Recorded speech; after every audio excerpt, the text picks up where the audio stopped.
రుద్రంగి ప్రభుత్వ జూనియర్ కళాశాల విద్యార్థులకు ఎన్జీఓ పద్మపాణి సొసైటీ ఆధ్వర్యంలో ఎయిడ్స్ టీబీపై అవగాహన సదస్సు నిర్వహించారు.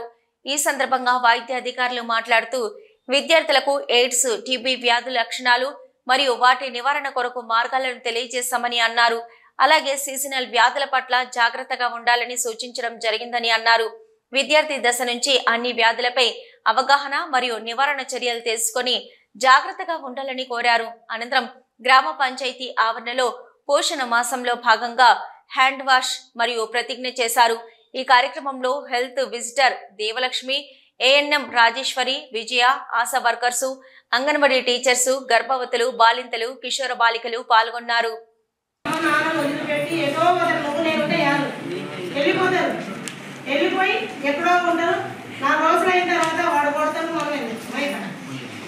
జీవితం కదా అప్పుడు మీ అమ్మనాన్న రాని వాళ్ళ అమ్మనాన్న రాని కులమే రాని అప్పుడు పరిస్థితి.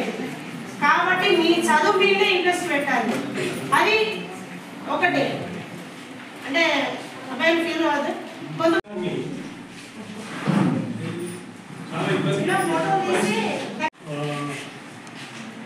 సురక్షితమైనటువంటి సంపర్కాల ద్వారా మొట్టమొదటి 90% ఈ వ్యాధి మనుషులకు ఉంటుంది. ఈ వైరస్ మన డిఎన్ఏలోకి ఎంటర్ అయిన తర్వాత అది శాశ్వతంగా ఉంటుంది. పర్మనెంట్ క్యూర్ అనేది లేదు.